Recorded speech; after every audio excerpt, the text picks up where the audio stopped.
All Day September by Roger Kuykendall. Originally published in Astounding Science Fiction, June 1959. Narrated by Tom Trisser. The meteor, a pebble, a little larger than a match head, travelled through space and time since it came into being. The light from the star that died when the meteor was created fell on Earth before the first lungfish ventured from the sea. In its last instant, the meteor fell on the moon. It was impeded by Evans's tractor. It drilled a small, neat hole through the casing of the steam turbine and volatilized upon striking the blades. Portions of the turbine also volatilized. Idling at 8,000 RPM, it became unstable. The shaft tried to tie itself into a knot, and the blades, damaged and undamaged, were spit through the casing. The turbine again reached a stable state, that is, stopped. Permanently stopped. It was 2 days to sunrise where Evans stood. It was just before sunset on a spring evening in September in Sydney. The shadow line between day and night could be seen from the moon to be drifting across Australia. Evans, who had no watch, thought of the time as a quarter after Australia. Evans was a prospector, and like all prospectors, a sort of jackknife geologist, selenologist rather.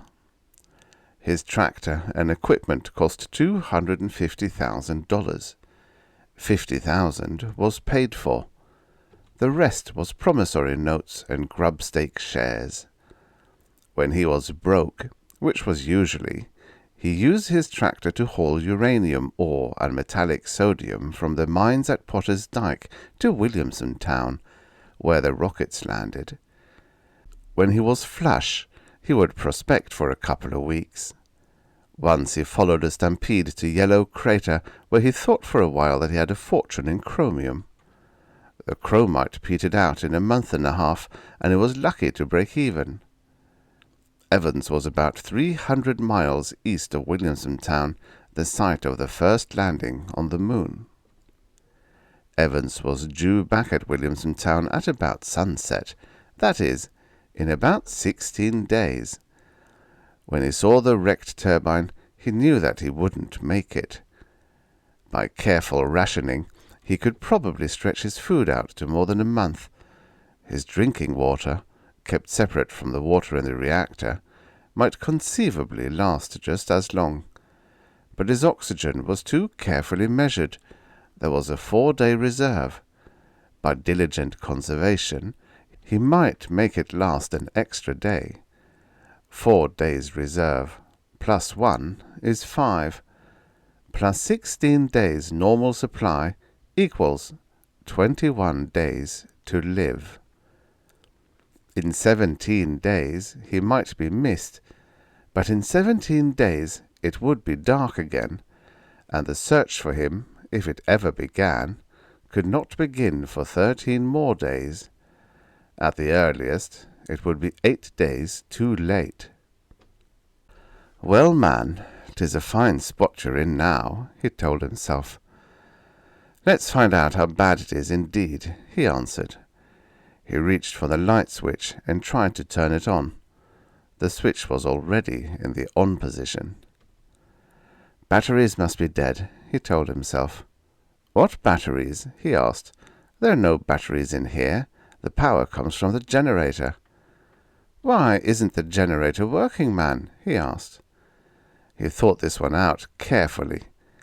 The generator was not turned by the main turbine, but by a small reciprocating engine.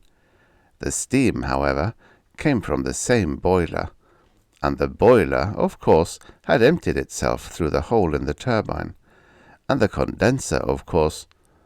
"The condenser!" he shouted.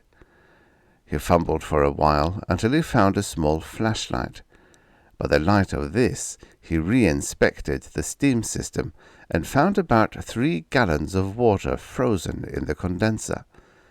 The condenser, like all condensers, was a device to convert steam into water so that it could be reused in the boiler.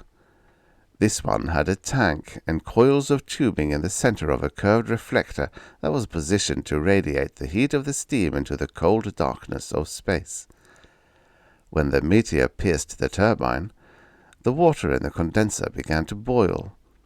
This boiling lowered the temperature, and the condenser demonstrated its efficiency by quickly freezing the water in the tank. Evans sealed the turbine from the rest of the steam system by closing the shut-off valves. If there was any water in the boiler, it would operate the engine that drove the generator.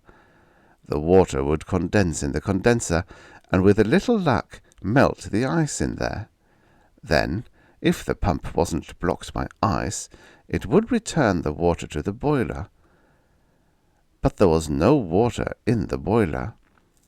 Carefully, he poured a cup of his drinking water into a pipe that led to the boiler, and resealed the pipe. He pulled on a knob marked Nuclear Start, Safety Bypass. The water that he had poured into the boiler quickly turned to steam, and the steam turned the generator briefly. Evans watched the light flicker and go out, and he guessed what the trouble was. "The water, man," he said. "There is not enough to melt the ice in the condenser." He opened the pipe again and poured nearly a half-gallon of water into the boiler. It was 3 days' supply of water, if it had been carefully used. It was 1 day's supply if used wastefully. It was ostentatious luxury for a man with a month's supply of water and 21 days to live.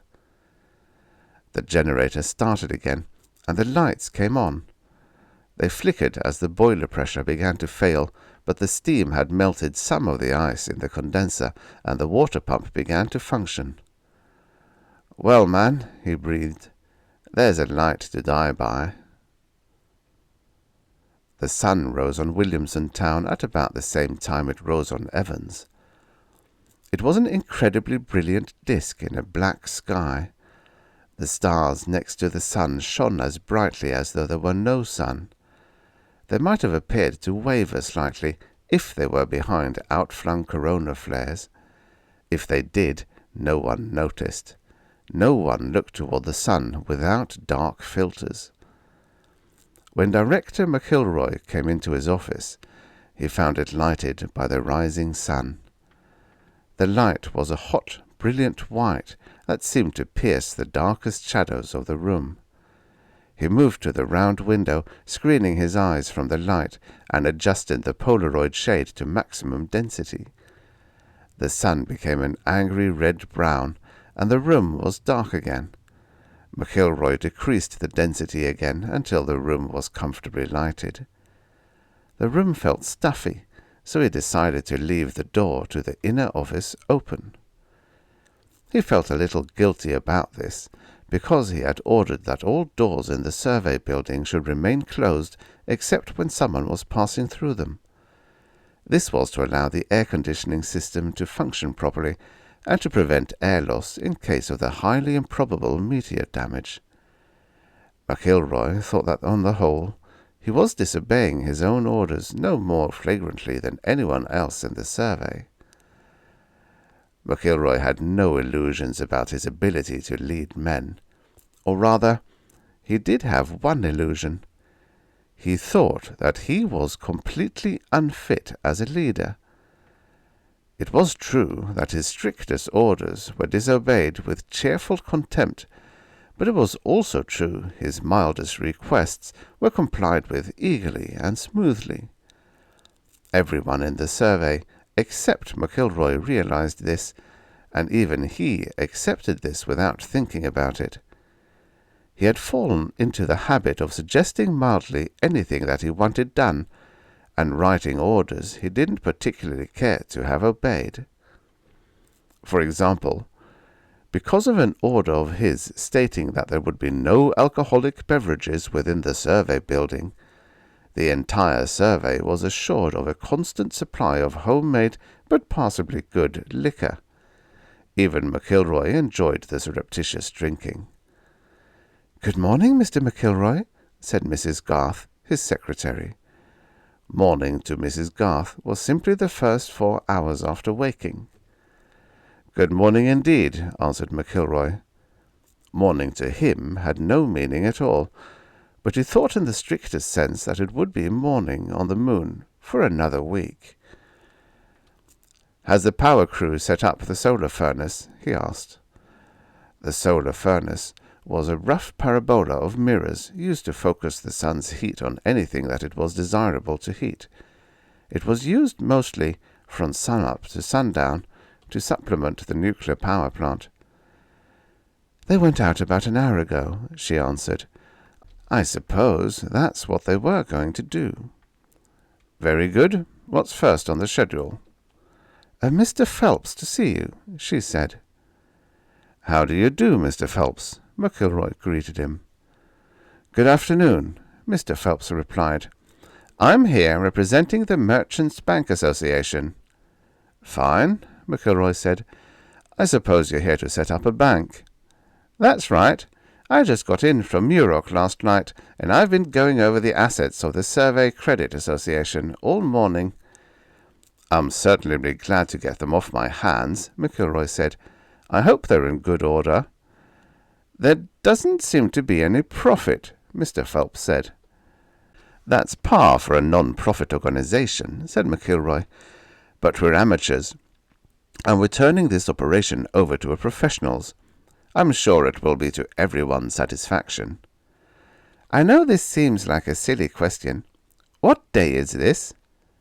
"Well," said McIlroy, "that's not so silly. I don't know either." "Mrs. Garth," he called, "what day is this?" "Why, September, I think," she answered. "I mean, what day?" "I don't know. I'll call the observatory." There was a pause. "They say, what day where?" she asked. "Greenwich, I guess. Our official time is supposed to be Greenwich Mean Time." There was another pause. "They say it's September 4th, 1:30 a.m. "Well, there you are," laughed McIlroy. "It isn't that time doesn't mean anything here. It just doesn't mean the same thing." Mr. Phelps joined the laughter. "Bankers' hours don't mean much at any rate," he said. The power crew was having trouble with the solar furnace. 3 of the 9 bank's mirrors would not respond to the electric controls, and one bank moved so jerkily that it could not be focused, and it threatened to tear several of the mirrors loose. "What happened here?" Spotty Cade, one of the electrical technicians, asked his foreman, Kowalczyk, over the intercommunications radio. "I've got about 100 pinholes in the cables out here. It's no wonder they don't work." "Meteor shower," Kowalczyk answered. "And that's not half of it. Walker says he's got 6 mirrors cracked or pitted, and Hoffman on Bank 3 wants you to replace a servo motor. He says the bearing was hit." "When did it happen?" Cade wanted to know. "Must have been last night, at least 2 or 3 days ago. All of them too small for radar to pick up, and not enough for Seismo to get a rumble." "Sounds pretty bad." "Could have been worse," said Kowalczyk. "How's that?" "Wasn't anybody out in it." "Hey, Chuck," another technician, Lemon, broke in. "You could maybe get hurt that way." "I doubt it," Kowalczyk answered. "Most of these were pinhead size, and they wouldn't go through a suit." "It would take a pretty big one to damage a servo bearing," Cade commented. "That could hurt," Kowalczyk admitted. "But there was only one of them." "You mean only one hit a gear?" Lemon said. "How many missed?" Nobody answered. They could all see the moon under their feet. Small craters overlapped and touched each other. There was, except in the places that men had obscured them with footprints, not a square foot that didn't contain a crater at least 10 inches across. There was not a square inch without its half-inch crater. Nearly all of these had been made millions of years ago, but here and there the rim of a crater covered part of a footprint, clear evidence that it was a recent one. After the sun rose, Evans returned to the lava cave that he had been exploring when the meteor hit. Inside, he lifted his filter visor and found that the light reflected from the small ray that peered into the cave door lighted the cave adequately. He tapped loose some white crystals on the cave wall with his geologist's hammer and put them into a collector's bag. "A few mineral specimens would give us something to think about, man. These crystals," he said, "look a little like zeolites, but that can't be. Zeolites need water to form, and there's no water on the moon." He chipped a number of other crystals loose and put them in bags. One of them he found in a dark crevice had a hexagonal shape that puzzled him. One at a time, back in the tractor, he took the crystals out of the bags and analyzed them as well as he could without using a flame which would waste oxygen. The ones that looked like zeolites were zeolites all right, or something very much like it. One of the crystals that he thought was quartz turned out to be calcite, and one of the ones that he was sure could be nothing but calcite was actually potassium nitrate. "Well now," he said, "it's probably the largest natural crystal of potassium nitrate that anyone has ever seen. Man, it's a full inch across." All of these needed water to form, and their existence on the moon puzzled him for a while. Then he opened the bag that contained the unusual hexagonal crystals, and the puzzle resolved itself. There was nothing in the bag but a few drops of water.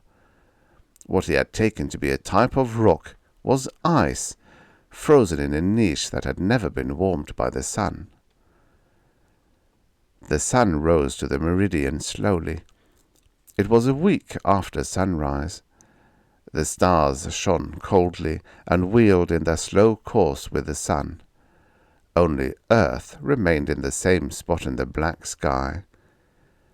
The shadow line crept around until Earth was nearly dark, and then the rim of light appeared on the opposite side. For a while, Earth was a dark disk in a thin halo, and then the light came to be a crescent, and the line of dawn began to move around Earth. The continents drifted across the dark disk and into the crescent. The people on Earth saw the full moon set about the same time that the sun rose. Nickel Jones was the captain of a supply rocket. He made trips from and to the moon about once a month, carrying supplies in and metal and ores out. At this time he was visiting with his old friend McIlroy. "I swear, Mac," said Jones, "another season like this, and I'm going back to mining." "I thought you were doing pretty well," said McIlroy, as he poured 2 drinks from a bottle of scotch that Jones had brought him. "Oh, the money I like, but I will say that I'd have more if I didn't have to fight the Union and the Lunar Trade Commission." McIlroy had heard all of this before. "How's that?" he asked politely. "You may think it's myself running the ship," Jones started on his tirade, "but it's not. The Union it is that says who I can hire. The Union it is that says how much I must pay, and how large a crew I need. And then the Commission—" The word seemed to give Jones an unpleasant taste in his mouth, which he hurriedly rinsed with a sip of scotch. "The Commission," he continued, making the word sound like an obscenity, "it is that tells me how much I can charge for freight." McIlroy noticed that his friend's glass was empty, and he quietly filled it again. "And then," continued Jones, "if I buy a cargo up here, the Commission it is that says what I'll sell it for.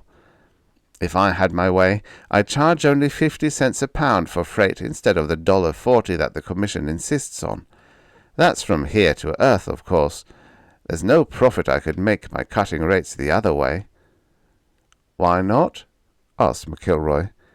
He knew the answer, but he liked to listen to the slightly Welsh voice of Jones. "Near course it is now at $1.40, but what sense is there in charging the same rate to go either way when it takes about a seventh of the fuel to get from here to Earth as it does to get from there to here?" "What good would it do to charge 50 cents a pound?" asked McIlroy. "The nickel, man! The tons of nickel worth $1.50 on Earth, and not worth mining here. The low-grade ores of uranium and vanadium, they need these things on Earth, but they can't get them as long as it isn't worth the carrying of 'em. And then, of course, there's the water we haven't got. We could afford to bring more water for more people and set up more distilling plants if we had the money from the nickel. Even though I say it who shouldn't, $2.80 a quart is too much to pay for water." Both men felt silent for a while. Then Jones spoke again. "Have you seen our friend Evans lately? The price of chromium has gone up, and I think he should ship some of his ore from Yellow Crater at a profit." "He's out prospecting again. I don't expect to see him until sundown." "I'll likely see him then. I won't be loaded for another week and a half. Can't you get in touch with him by radio?" "He isn't carrying one. Most of the prospectors don't. They claim that a radio that won't carry beyond the horizon isn't any good, and one that will bounce messages from Earth takes up too much room." "Well, if I don't see him, you let him know about the chromium." "Anything to help another Welshman, is that the idea?" "Well, protection it is that a poor Welshman needs from all the English and Scots. Speaking of which—" "Oh, of course." McIlroy grinned as he refilled the glasses. "Slàinte, McIlroy, va. Health, McIlroy, man." "Slàinte mòr, bach." "Great health, man." The sun was halfway to the horizon, and the earth was a crescent in the sky when Evans had quarried all the ice that was available in the cave. The thought grew on him as he worked that this couldn't be the only such cave in the area. There must be several more bubbles in the lava flow. Part of his reasoning proved correct. That is, he found that by chipping he could locate small bubbles up to an inch in diameter, each one with its droplet of water. The average was about 1% of the volume of each bubble filled with ice. A quarter of a mile from the tractor, Evans found a promising-looking mound of lava. It was rounded on top, and it could easily be the dome of a bubble. Suddenly, Evans noted that a gauge on the oxygen tank of his suit was reading dangerously near empty. He turned back to his tractor, moving as slowly as he felt safe in doing. Running would use up oxygen too fast. He was halfway there when the pressure warning light went on, and the signal sounded inside his helmet. He turned on his 10-minute reserve supply and made it to the tractor with about 5 minutes left. The air-purifying apparatus in the suit was not as efficient as the one in the tractor. It wasted oxygen. By using the suit so much, Evans had already shortened his life by several days. He resolved not to leave the tractor again, and reluctantly abandoned his plan to search for a large bubble. The sun stood at half its diameter above the horizon. The shadows of the mountains stretched out to touch the shadows of the other mountains. The dawning line of light covered half of Earth, and Earth turned beneath it. Kowalczyk itched under his suit, and the sweat on his face prickled maddeningly because he couldn't reach it through his helmet. He pushed his forehead against the faceplate of his helmet and rubbed off some of the sweat. It didn't help much, and it left a blurred spot in his vision. That annoyed him. "Is everyone clear of the outlet?" he asked.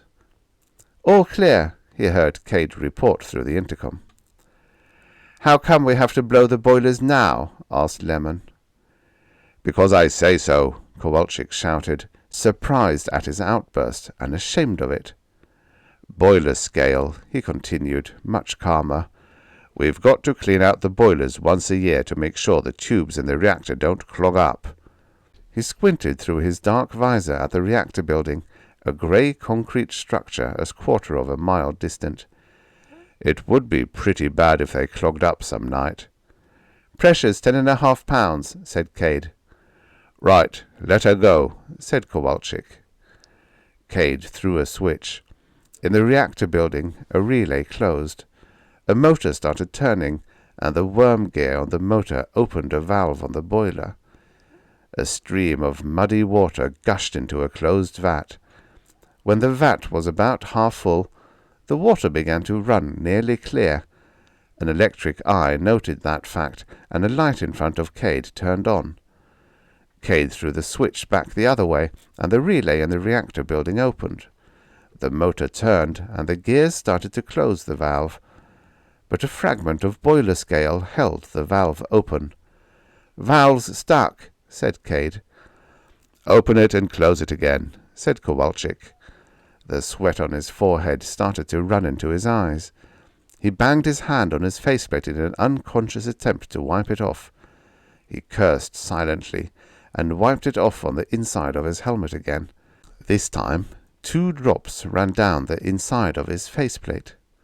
"Still don't work," said Cade. "Keep trying," Kowalczyk ordered. "Lemon, get a Geiger counter and come with me. We've got to fix this thing." Lemon and Kowalczyk, who were already suited up, started across to the reactor building. Cade, who was in the pressurized control room without a suit on, kept working the switch back and forth. There was a light that indicated when the valve was open. It was on, and it stayed on, no matter what Cade did.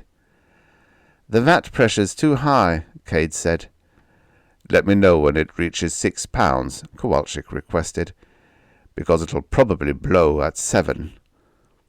The vat was a light plastic container used only to decant sludge out of the water. It neither needed nor had much strength. 6 now, said Cade. Kowalczyk and Lemon stopped halfway to the reactor. The vat bulged and ruptured. A stream of mud gushed out and boiled dry on the face of the moon. Kowalczyk and Lemon rushed forward again. They could see the trickle of water from the discharge pipe. The motor turned the valve back and forth in response to Cade's signals. "What's going on out there?" demanded McIlroy on the intercom. "Scale stuck in the valve," Kowalczyk answered. "Are the reactors off?" "Yes, vat blue. Shut up. Let me work, Mac." "Sorry," McIlroy said, realizing that this was no time for officials. "Let me know when it's fixed." "Geiger's off scale," Lemon said. "We're probably okay in these suits for an hour," Kowalczyk answered. "Is there a manual shut-off?" "Not that I know of," Lemon answered. "What about it, Cade?" "I don't think so," Cade said. "I'll get on the blower and rouse out an engineer." "Okay, but keep working that switch." "I checked the line as far as it's safe," said Lemon. "No valve." "Okay," Kowalczyk said. "Listen, Cade, are the injectors still on?" "Yeah, there's still enough heat in these reactors to do some damage. I'll cut 'em in about 15 minutes. "I found the trouble," Lemon said. "The worm gear's loose on its shaft. It's slipping every time the valve closes. There's not enough power in it to crush the scale." "Right," Kowalczyk said. "Cade, open the valve wide. Lemon, hand me that pipe wrench." Kowalczyk hit the shaft with the back of the pipe wrench, and it broke at the motor bearing. Kowalczyk and Lemon fitted the pipe wrench to the gear on the valve and turned it. "Is the light off?" Kowalczyk asked. "No," Cade answered. "Water's stopped. Give her some pressure. We'll see if it holds." £20, Cade answered after a couple of minutes. "Take her up to—" "No, wait, it's still leaking," Kowalczyk said. "Hold it there. We'll open the valve again." "Okay," said Cade. "An engineer here says there's no manual cut-off." "Like hell," said Lemon. Kowalczyk and Lemon opened the valve again. Water spurted out and dwindled as they closed the valve. "What did you do?" asked Cade. "The light went out and came on again." "Check that circuit and see if it works," Kowalczyk instructed. There was a pause. "It's okay," Cade said. Kowalczyk and Lemon opened and closed the valve again. "Light is off now," Cade said. "Good," said Kowalczyk. "Take the pressure up all the way, and we'll see what happens." £800, Cade said after a short wait. "Good enough," Kowalczyk said.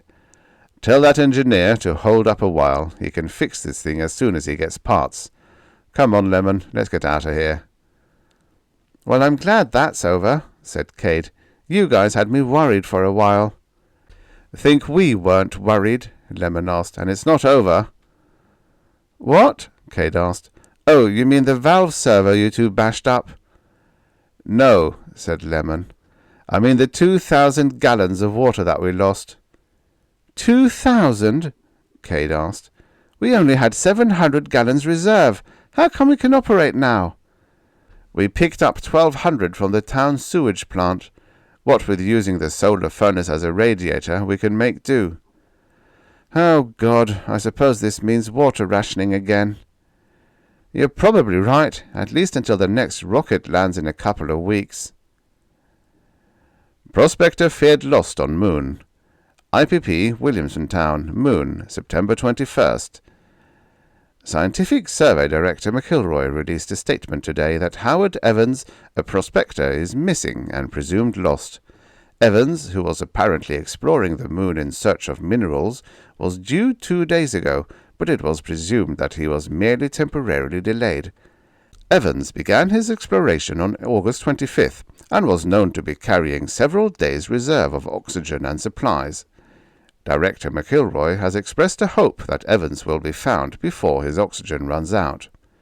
Search parties have started from Williamson Town, but telescopic search from Palomar and the new satellite observatory are hindered by the fact that Evans is lost on the part of the moon which is now dark. Little hope is held for radio contact with the missing man, as it is believed he was carrying only short-range intercommunications equipment. Nevertheless, receivers are. Captain Nickel Jones was also expressing a hope. "Anyway, Mac," he was saying to McIlroy, "a Welshman knows when his luck's run out, and never a word did he say." "Like as not, you're right," McIlroy replied. "But if I know Evans, he'd never say a word about any forebodings." "Well, happen I might have a bit of Welsh second sight about me, and it tells me that Evans will be found." McIlroy chuckled for the first time in several days. "So that's the reason you didn't take off when you were scheduled," he said. "Well, yes," Jones answered. "I thought that it might happen that a rocket would be needed in the search." The light from Earth lighted the moon as the moon had never lighted Earth. The great blue globe of Earth, the only thing larger than the stars, wheeled silently in the sky. As it turned, the shadow of sunset crept across the face that could be seen from the moon. From full Earth, as you might say, it moved toward last quarter. The rising sun shone into Director McIlroy's office. The hot light formed a circle on the wall opposite the window, and the light became more intense as the sun slowly pulled over the horizon. Mrs. Garth walked into the director's office and saw the director sleeping with his head cradled in his arms on the desk. She walked softly to the window and adjusted the shade to darken the office. She stood looking at McIlroy for a moment, and when he moved slightly in his sleep, she walked softly out of the office. A few minutes later, she was back with a cup of coffee. She placed it in front of the director and shook his shoulder gently. "Wake up, Mr. McIlroy," she said. "You told me to wake you at sunrise, and there it is. And here's Mr. Phelps." McIlroy woke up slowly. He leaned back in his chair and stretched. His neck was stiff from sleeping in such an awkward position. "Morning, Mr. Phelps," he said. "Good morning," Phelps answered, dropping tiredly into a chair. Said Mrs. Garth, handing him a cup. "Any news?" asked McIlroy. "About Evans?" Phelps shook his head slowly. "Palomar called in a few minutes back. Nothing to report, and the sun was rising there. Australia will be in position pretty soon. Several observatories there. Then Cape Town. There are lots of observatories in Europe, but most of them are clouded over. Anyway, the satellite observatory will be in position by the time Europe is. McIlroy was fully awake. He glanced at Phelps and wondered how long it had been since he had slept last. More than that, McIlroy wondered why this banker, who had never met Evans, was losing so much sleep about finding him. It began to dawn on McIlroy that nearly the whole population of Williamson Town was involved, one way or another, in the search. The director turned to ask Phelps about this fact, but the banker was slumped in his chair, fast asleep, with his coffee untouched. It was 3 hours later that McIlroy woke Phelps. "They found the tractor," McIlroy said. "Good," Phelps mumbled, and then, as comprehension came, "That's fine. That's just fine. Is Evans?" "Can't tell yet. They spotted the tractor from the satellite observatory. Captain Jones took off a few minutes ago, and I'll report back as soon as he lands. Hadn't you better get some sleep?" Evans was carrying a block of ice into the tractor when he saw the rocket coming in for a landing.